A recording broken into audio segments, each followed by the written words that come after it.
Hello student, अस्सलाम वालेकुम। जैसा कि हमने फर्स्ट लेक्चर आपको दिया था सेट के बारे में, तो आज हमारा थर्ड लेक्चर है। उसमें फर्स्ट लेक्चर के बाद में सेकंड लेक्चर भी आपको दिया था, उसमें हमने सॉल्यूशन किया था एक्सरसाइज 1.1 और 1.2 का। हमारा ये थर्ड लेक्चर रहेगा जो सेट के बारे में होगा। और ये जो थर्ड लेक्चर हमने डिफाइन करना है वो अबाउट होगा 7 क्लास के बारे में। क्लास 7 टॉपिक जो होगा वो चैप्टर 1 है सेट। क्योंकि हमने सेट को डिफाइन किया था फर्स्ट लेक्चर में, तो अब यहाँ पे हम सिर्फ सेट की डेफिनेशन लिखेंगे और उसको थोड़ा सा समझने के बाद आगे हम लेके जाएंगे उसको। तो set collection of well defined and distinct objects. तो सेट किसको कहते हैं? सेट कहते हैं collection of well defined and distinct objects को। अब इसको हमने इस तरह भी डिफाइन कर सकते हैं, collection of well defined object, और इस तरीके से भी हम डिफाइन कर सकते हैं, collection of distinct objects is called set. और ऑब्जेक्ट के बारे में हमने 3 वर्ड और भी हैं, हम मेंबर भी लिख सकते हैं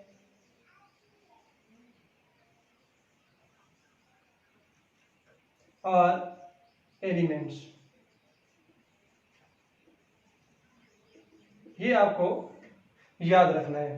तो सेट के हमने टाइप्स बयान किए थे। अब जो हम डिफाइन करेंगे, ways to write a set.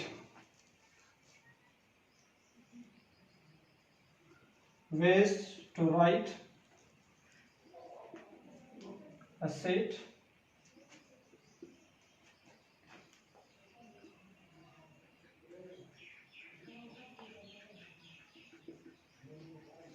जैसा कि हमने फर्स्ट लेक्चर में सेट के वेज तो लिखे थे लेकिन उनको डिफाइन नहीं किया था। फर्स्ट है डिस्क्रिप्टिव फॉर्म,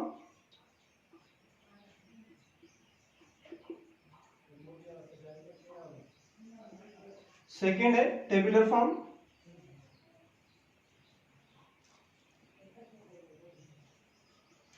थर्ड है set builder form.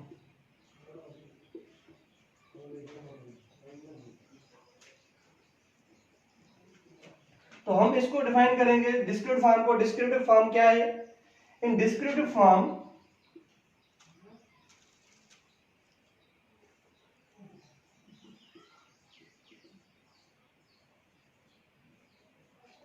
we write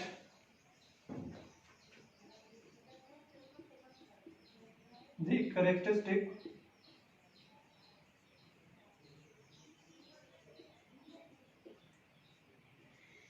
of members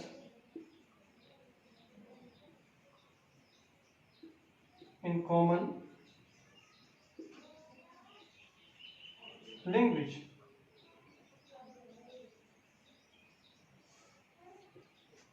okay, descriptive form किसको कहते हैं? In descriptive form we write the characteristic of the members in common language. इसका मतलब यह है कि हम डिस्क्रिप्टिव फॉर्म को इस तरीके से डिफाइन कर सकते हैं कि जो भी हमारे पास स्टेटमेंट होगी, जो भी सेट होगा, वो हम एक सेंटेंस की सूरत में लिख सकते हैं। और वो सेंटेंस जरूरी नहीं कि वो इंग्लिश में ही होना चाहिए सेंटेंस, ये जरूरी होगा कि वो कॉमन लैंग्वेज में हो, चाहे वो उर्दू में हो, चाहे वो सिंधी में हो, या जो भी आप लैंग्वेज यूज कर रहे हैं, चाहे वो इंग्लिश में हो। तो मैं इसका एक एग्जांपल लिख लेता हूं यहाँ पे। Set of natural numbers. Okay, तो अब मजीद यहाँ पे हमने बहुत सारे एग्जांपल नहीं लिखने होते क्योंकि हमारे पास टाइम बिल्कुल शॉर्ट होता है। ठीक है, तो ये आपका ये समझ में आपको आ जाएगा इंशाल्लाह ताला। सेकंड है टेबुलर फॉर्म। तो टेबुलर फॉर्म को हम इस तरह लिखेंगे, इन टेबुलर फॉर्म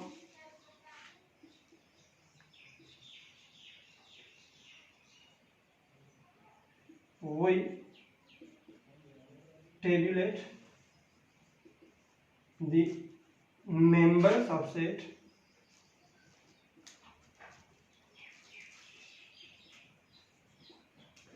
in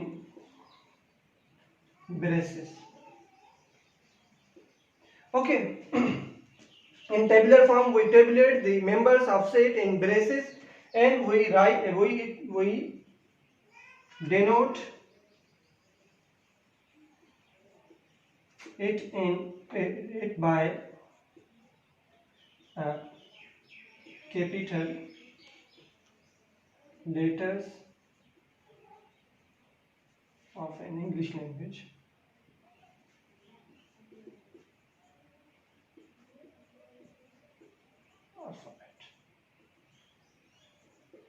ओके, अब इसी एग्जांपल को हमने लिखना है किसमें, टेबुलर फॉर्म में। तो इसको कैसे लिखेंगे, लेट सपोज नेचुरल नंबर को हम जाहिर करते हैं n से, तो मैं यहाँ पे लिख लेता हूँ n is denoted by, natural number denoted by n।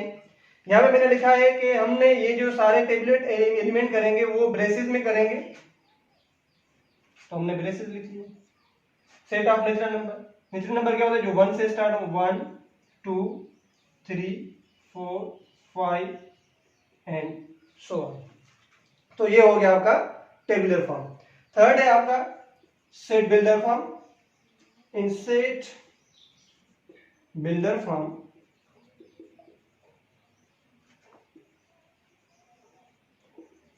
we tabulate the elements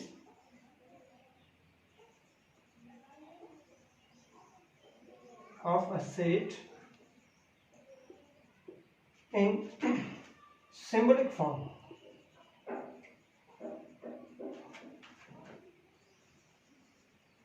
ठीक है, अब सेट बिल्डर फॉर्म में हम क्या करेंगे, tabulate the element of given set in symbolic form।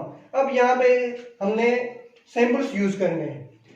अब इसी एग्जांपल को हमने लिखना है किसमें, सेट बिल्डर फॉर्म में।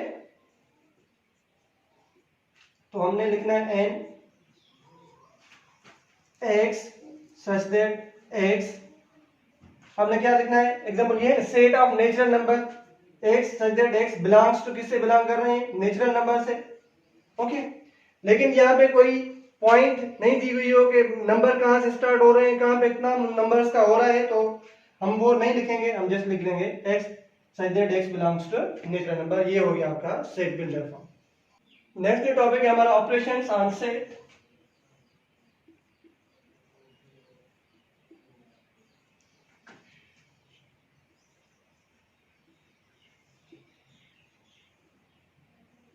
हमारे पास 3 ऑपरेशन है। एक होता है यूनियन, दूसरा होता है intersection,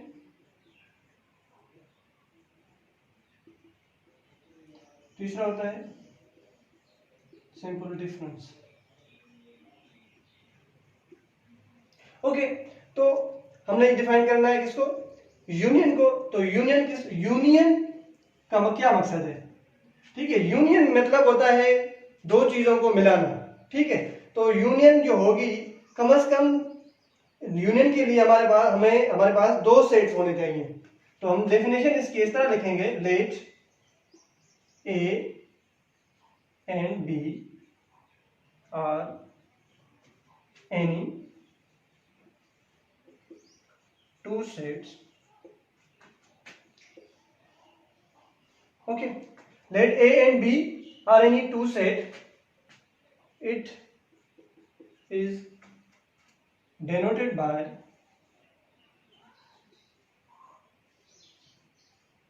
this symbol which is called as a U। okay, तो हम इसको कैसे कैलकुलेट करेंगे, example A set A having element A B C and D, और B set है 1 2 3 4 and 5। हमें क्या कैलकुलेट करना है, A यूनियन B डिफाइन करनी है, फाइंड करनी है। तो A यूनियन B हम लिखेंगे फर्स्ट ऑफ ऑल A के element A B C D। अब यहाँ पे ना ही हम कॉमा यूज करेंगे, ना ही हमने इक्वल की साइन यूज करनी है, सिंपल यूनियन का ऑपरेटर हमने यहाँ पे लगाना है। ओके, सेकंड बी के एलिमेंट 1 2 3 4 और 5। क्योंकि हमने डिफाइन कर दिया पहले। तो यूनियन दो सेटों के या दो से ज्यादा जितने भी सेट होंगे उनको जोड़ने का नाम है, ठीक है। तो अब हमारे पास दो सेट हैं, इनको हम मिला के इनके एलिमेंट को लिखेंगे, जो फाइनल सेट होगा that is called as the union. तो ए यूनियन बी, तो हम लिखेंगे A B C D 1 2 3 4 and 5। This is called final answer of A union B. अब हमने अगर हम लिखें इस ए यूनियन बी को सेट बिल्डर फॉर्म में, हमने ये तो लिखा है भाई, ये टेबुलर फॉर्म में हमने एग्जांपल लिख लिया।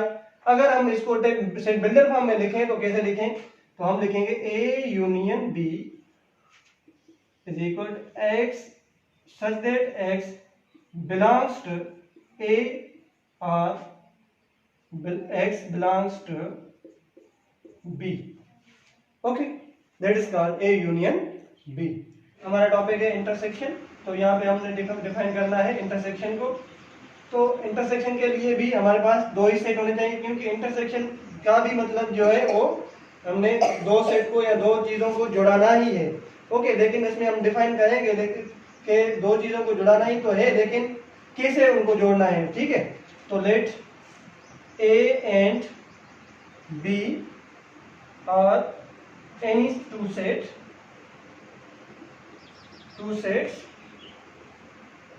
it is denoted by operator this operator। हम इसको उल्टा U भी बोल सकते हैं, ठीक है, क्योंकि ये है तो U ही लेकिन उसका रेसिप्रोकल है, ठीक है। तो ये हो गया आपकी इंटरसेक्शन। इससे हम डिनोट करते हैं, इसका हमने एग्जांपल ले लेना है। एग्जांपल के तौर पे let A is A B C and D, B set है 1 2 3 एंड 4। हमने क्या करना है, इंटरसेक्शन फाइंड करनी है ए एंड बी की। ए इंटरसेक्शन बी हमने पहले डिफाइन किया यूनियन, सेम वे से पहले एक एलिमेंट लिखेंगे, उसके बाद इंटरसेक्शन, उसके बाद हमने बी सेट के एलिमेंट लिखने, A B C D intersection B के एलिमेंट 1 2 3 4। अब जो हमने चीज को समझना है वो ये है कि इंटरसेक्शन में हम वो एलिमेंट लिखेंगे जो दो सेट में या जितने भी सेट हमारे पास गिवन हैं उनमें कॉमन एलिमेंट है। मींस इसमें भी वो एलिमेंट हो और इसमें इस सेट में भी एलिमेंट हो, तो उन सेट का जो फाइनल सेट बनेगा वो ही कहलाएगा इंटरसेक्शन ऑफ टू सेट। तो देखें यहाँ पे इन दोनों सेट में कोई भी एलिमेंट कॉमन नहीं है। जब दो सेट में कोई भी चीज कॉमन है ही नहीं, तो मुश्तरका है ही नहीं, तो हमने क्या बनना है कि भाई एम्प्टी सेट लिखना है। इसको हम इस तरह भी लिख सकते हैं और इसको हमने इस तरह भी लिख सकते हैं। ये हो गया आपका इंटरसेक्शन। अगर नॉन एम्प्टी टू सेट मतलब दो चीजों के दो सेट्स के दरमियान कोई चीज कॉमन है, तो उसको हम कैसे लिखना है। Suppose C set having element A B C और डी एक सेट है जिसमें एलिमेंट है ए बी सी डी और ई। लेट सी इंटरसेक्शन डी हमने डिफाइन करना है, तो इसको हम कैसे लिखेंगे। पहले सी के element A B C intersection A B C D और ई। अब देखें इसमें कॉमन जो चीजें हैं, कॉमन एलिमेंट हैं A B C. First set में भी एलिमेंट है, दूसरे सेट में भी ए बी सी मौजूद है, तो हम लिखेंगे C intersection D is A B C. अब यहाँ पे सवाल अराइज ये हो रहा है, क्वेश्चन अराइज ये हो रहा है कि क्या इसमें जरूरी है कि इनके दरमियान जो है ऑर्डर जो है वो सीक्वेंस होनी चाहिए। जी नहीं, अगर कोई लिखता है भाई के पहले लिखता है सी, उसके बाद ए लिखता है, उसके बाद बी लिखता है, तो इसमें भी कोई हर्ज नहीं है, ये भी आपका आंसर सही है, ठीक है। तो हम इस तरीके मतलब ये इंटरसेक्शन से हमने क्या फाइनलाइज किया कि इंटरसेक्शन जब हम करेंगे तो जिन सेट के मतलब जितने भी सेट हमारे पास गिवन हैं उनके बीच में जो कॉमन सेट बनेगा, कॉमन एलिमेंट का सेट बनेगा, that is called as intersection. उसको टेबुलर सेट बिल्डर फॉर्म में इस तरीके से हम डिफाइन कर सकते हैं। A intersection B is x such that x belongs to A and x belongs to B। हमने यूनियन में यहाँ पे ए में लिखा था, वहां पे लिखा था और x बिलोंग करेगा या तो a से बिलोंग करेगा या तो b से बिलोंग करेगा या तो बोथ से बिलोंग करेगा। लेकिन यहाँ पे इंटरसेक्शन में ये जरूरी है कि ये जो x है दोनों सेट से बिलोंग करे, वो जो सेट बनेगा that is called as the intersection. Okay, एक है वो है difference of two set. Difference of two set, ये जितने भी सेट्स हैं डिफरेंस के लिए भी हमारे पास वही चीजें कॉमन होंगी जो हमने यूनियन और इंटरसेक्शन में पढ़ी हैं। तो डिफरेंस में लेट सपोज हमने ए डिफरेंस बी मालूम करना है। क्या? ए डिफरेंस बी मालूम करना है। तो इसके लिए हमारे पास ये डिफरेंस में दो सेट तो कम से कम हमारे पास होने चाहिए। क्या करना है? A difference B means A से बी का डिफरेंस मालूम कर रहे हैं। Let A and B are any two set, A and B कोई भी दो सेट हैं, तो the set after putting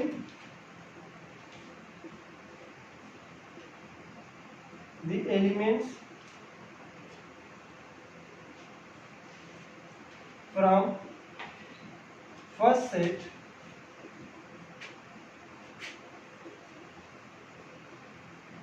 that set is called as difference. अब इसको हमने डिफाइन इस तरह करना है। A difference B X such that X belongs to A and X not belongs to B.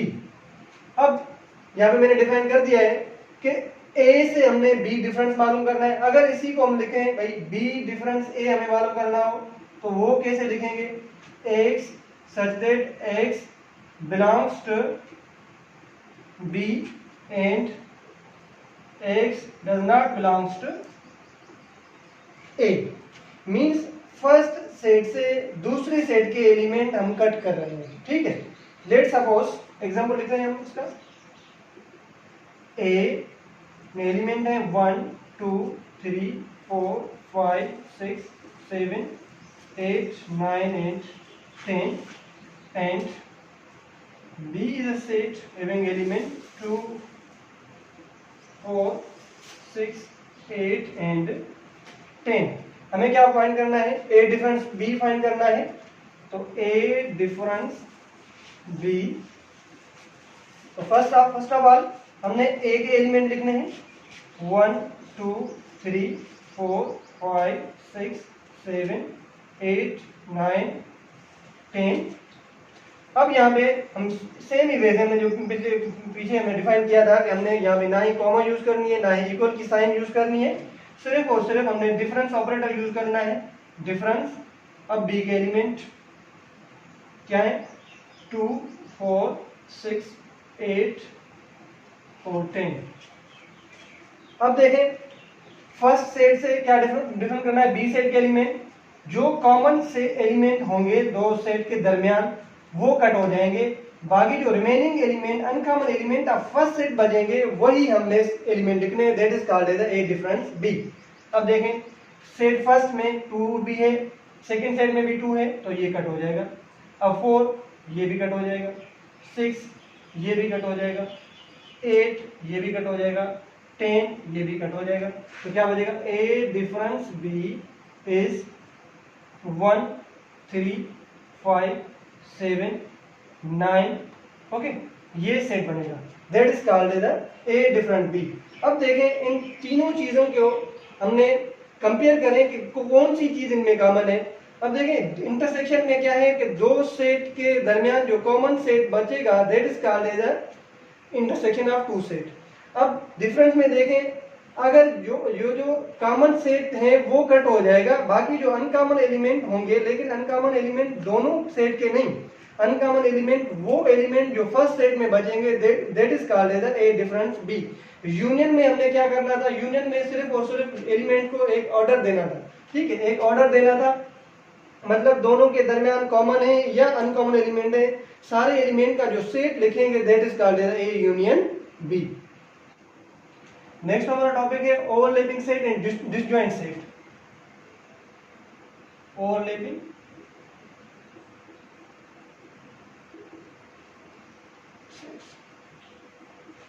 And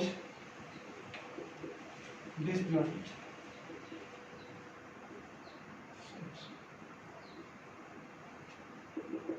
first of all हम जब इन दोनों ओवरलैपिंग सेट्स को और डिसजॉइंट सेट्स को हमने डिफाइन करना है, तो इससे पहले हमने सबसेट को थोड़ा सा पढ़ना होगा कि सबसेट क्या है।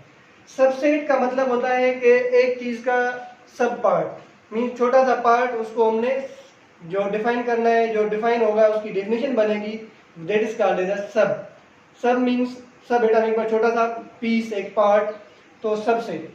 ओवरलैपिंग सेट में क्या होगा कि दो सेट होंगे हमारे पास, जब दोनों सेट्स में एक चीज कॉमन होगी, मींस कम से कम एक एलिमेंट कॉमन हो, then it means these sets are called as overlapping set. अगर दोनों सेट्स में कोई भी चीज मुश्तरका नहीं है, कोई भी चीज कॉमन नहीं है, तो इसको हम बोलेंगे डिसजॉइंट सेट। ओके, लेकिन ये आपको अपने जहन में रखना है कि ओवरलैपिंग सेट के लिए वो सबसेट ना हो, जैसा कि प्रॉपर सेट या इम्प्रॉपर सबसेट है, तो वो बिल्कुल भी दोनों सेट वो आपस में ना ही प्रॉपर सबसेट हो, ना ही वो इम्प्रॉपर सबसेट हो, लेकिन उनमें कोई भी एक एलिमेंट कॉमन हो जाता है, तो हम देन दीज सेट को हम बोलेंगे कि ओवरलैपिंग सेट। ओके, तो हम डिफाइन करेंगे ओवरलैपिंग सेट्स को। Let A and B are any two sets, there is at least one element is common between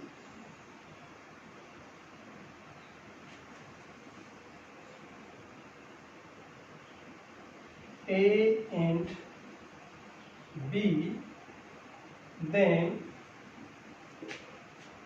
these two sets are said to be or overlapping set.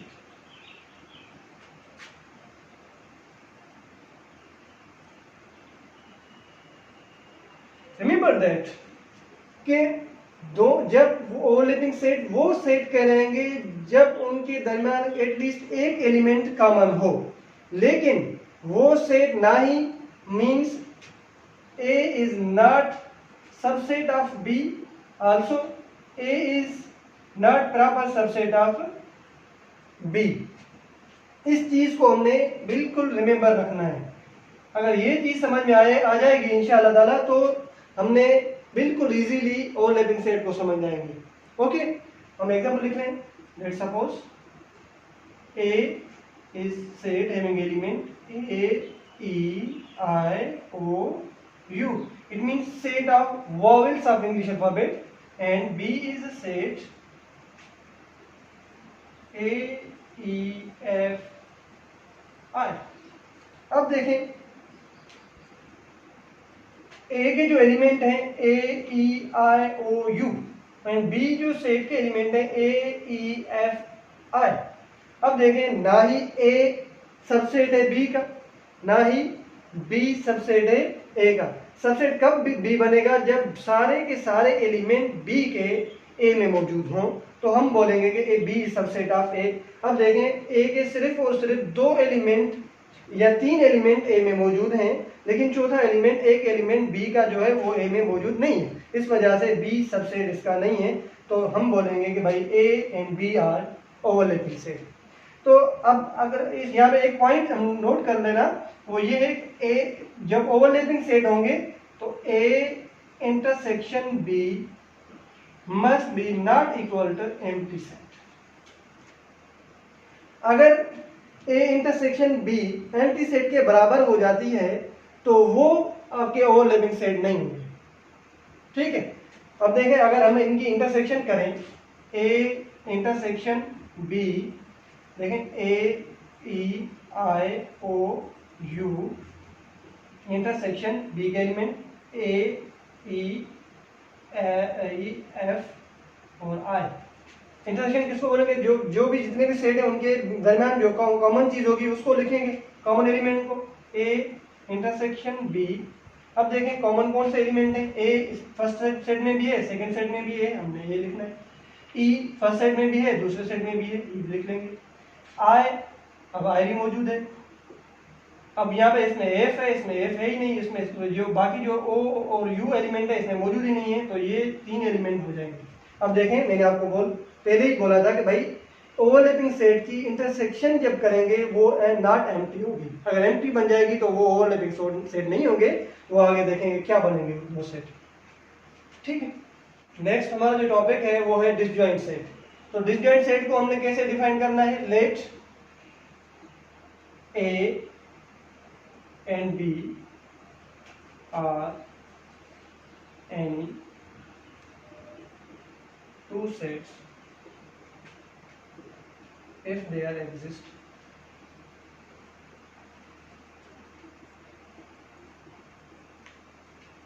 at least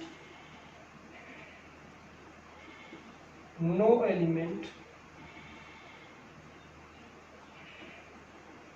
common between set A and B। अब disjoint के लिए क्या है कि दो set हो या दो से ज्यादा सेट हो, वो कब डिसजॉइंट बनेंगे? जब उनके दरमियान कोई भी सेट मुश्तरका नहीं होगा, कोई भी एलिमेंट कॉमन नहीं होगा, तो these sets are said to be disjoint set. ठीक है, let A is a set having element 1, 2, 3, 4 and 5. B is a set having element 6, 7, 8, 9 and 10। अब देखें इन दोनों सेट के दरमियान कोई भी एलिमेंट जो है वो कॉमन नहीं है। जब दो सेट के दरमियान कोई भी एलिमेंट कॉमन नहीं है तो these set are said to be disjoint set. जब डिसजॉइंट सेट होंगे दो तो वो उनकी इंटरसेक्शन जो है वो intersection A intersection B must be empty or it is denoted by this. ठीक है, इसके लिए